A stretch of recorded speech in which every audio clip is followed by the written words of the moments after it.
everybody. Scott Spreitzer here with Tony George. We're DocSports.com. We're coming to you from the Race and Sportsbook at the awesome Red Rock Hotel and Casino, part of the Station Casinos clan. And we're going to talk a little college football before we jump into the NFL. It's the Independence Bowl. It's UAB taking on BYU in Shreveport. Well, one of the things we always look for in the bowl games that take place before New Year's Day, motivation. Which team is going to be focused, which team is not. Now, it's not saying that either one of these teams won't be focused. You know, UAB will. They're happy to be here. But I did see one comment from the athletic director at BYU after they were, in their minds, relegated to this game when he came out, Tony, and he said not getting a New Year's Day bowl game was a little bit like being stopped on fourth down at the half-yard line. And you got to wonder if that's trickled down to the coaching staff and the players. We'll have to see. Now, as far as the line is concerned, Tony, it opened as high as BYU 8. They're currently 6.5 and 7, more 7s than 6.5s. Yeah, you know, and they warrant having a 7-point tag put on them because, you know, they went 5-0 against Pac-12 this year. They got the monkey off their back by beating Utah this year, and Utah ended up winning, you know, in convincing fashion, you know, the Pac-12 championship. So BYU's only losses came to Boise State and Baylor, which is also respectable. Which that resume that you build up, something like that during the season, when they weren't expected to do that good because, you know, Wilson left and they brought in the new guy, the quarterback, and yeah, you expect to be in the New Year's Day 6 bowl and you're not. And we always look for motivation in these bowls or lack of it or a little bit of disappointment, and which is why I like UAB here. And you also take a look at the injury report for BYU, and it's a little concerning. Both their starting linebackers and their best cover corner is out, and UAB, as we know, can put up some points. And BYU's also been known to allow a few of them as well.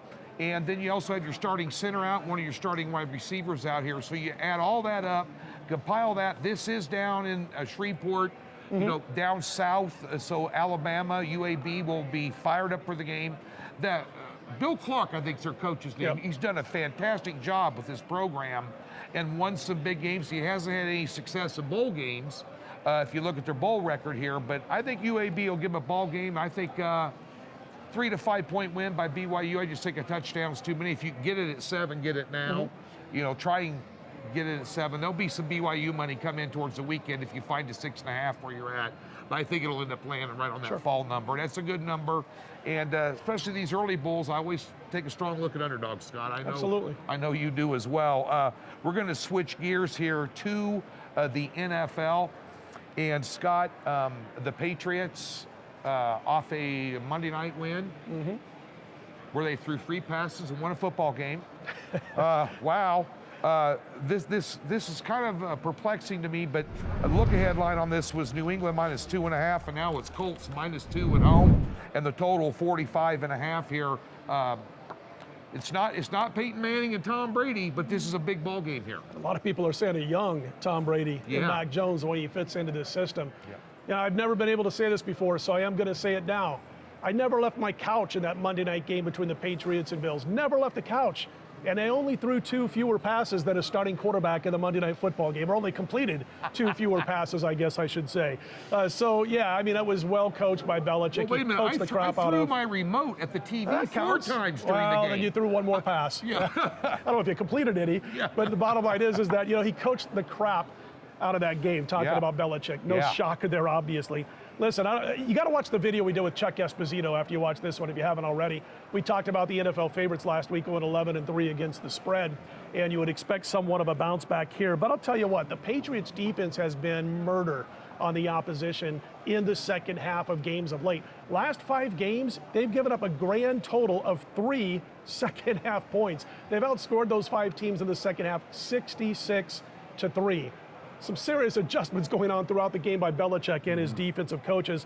I'm going to tell you what I like here, and I'm going to tie it in on a 2-team teaser, Tony. And I know you're Tony the teaser, but I'm going to do it right here. New England tees them up to 8 or 8.5, depending on if you can get it. And I think tying them to Cincy is not a bad teaser. Cincy tees them up to about 8.5 also. Keep it close against the Broncos. Yeah, Broncos played against a JV team last week with all those injuries. Sure did. We'll talk about that later when we get to Well, I guess we won't talk about that later, will we? Or we will. We are talking about the Bengals and Broncos. Yeah. Okay, listen, I haven't even hit the eggnog yet. I'm sorry. Packers and Ravens doing battle in Baltimore. Green Bay laying 5.5. Total 43.5 in this one. And listen, Aaron Rodgers is probable. He's going to have to play with that toe injury the rest of the year. They said if they numb it, he won't have feel when he plans to throw the football.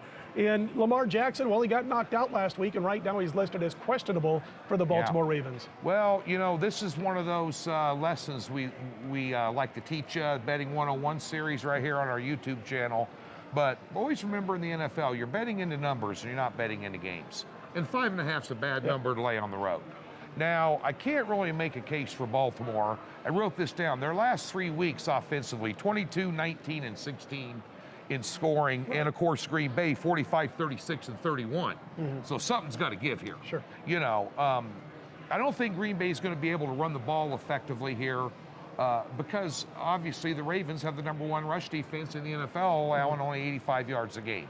So it's all going to be in Aaron Rodgers, and he's not 100%. On the other side of the ball, as you mentioned, I really don't want to get heavily involved in this, and I won't. We put our picks out on Thursday. This will not be one of my picks because I don't know the status of Jackson. Sure. That's kind of, although Huntley came out last week. I wrote that 27 out of 38 for 275, a touchdown and no picks, and he ran for almost 50 yards. So I mean, he filled the role nicely. Matter of fact, he probably would have had better passing numbers than Lamar in that game. Obviously here, but at the end of the day, 2-word pick. I'm going to go under 43.5 here. I don't think Green Bay is going to be able to just move the ball at will like they usually do. And on the other side of the coin, over the last 3 weeks, it's been very consistently that Ravens have been having a sluggish offense here. And you want to take this. You want to take this number if Jackson's not playing, but be wary. I'm telling you, Huntley is not a huge step down. Of course, we feel differently about Jackson, although Scott and I, but, he can throw the ball better than Lamar can, in my opinion. More accurately. More accurately, put it that way. So I'd rather have Lamar, though, as my quarterback. Well, sure, just because, but how effective is he going to be with that bad ankle? Right. That's the other thing you got to worry about if he does play. So to be safe, 7-3 on the unders, the last 10 for Green Bay, and Baltimore 4-1 on the unders. Their last 5 games, Scott. So what the heck? I'm taking the under 43.5. Scott, we're going to go here. Tennessee at the Steelers.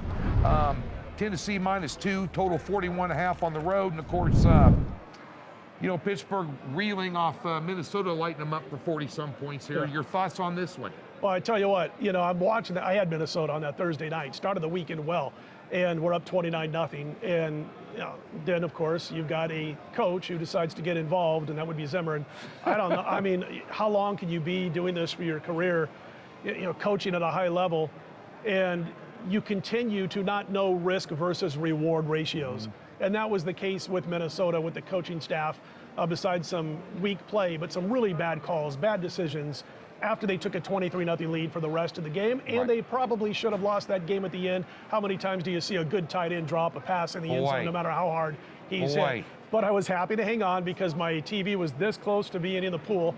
And in the backyard, we hung on with Minnesota. Having said all of that, can Pittsburgh turn things around, get back on track? Well, they're a 1.5 to 2 point dog here. I have kind of a rule when it comes to betting on or against the Pittsburgh Steelers. When they're laying points, I like to stay away from them. When they're a home dog, just check out Tomlin's numbers as a home dog as head coach of Pittsburgh. Boy, they've just been a bankroll builder, no doubt about it. I'm going to back the Pittsburgh Steelers in this particular game. It probably is not going to make my card as far as a premium play, but for the sake of the show, Steelers plus the couple of points. You and I always talk about it, and it's true. I'm comfortable with the Steelers getting points in the matchup, but I'm not comfortable laying points with the Steelers, and so I think it might be a good spot for them.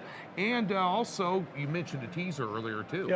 Might be able to take them +8. I like them. I'm looking at them as possible teaser also. And one of those teams that I mentioned for a possible teaser, we are going to talk now.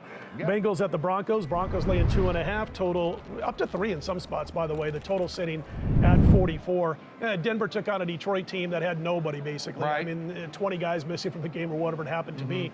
And they did what they should have. They went and they whipped them. And I heard a good analysis on, I think it was Tuesday night or Wednesday morning, by a broadcaster who was talking about, Denver is really like the Tampa Bay Buccaneers before Tom Brady arrived in Tampa. They are almost there. It's one of those situations.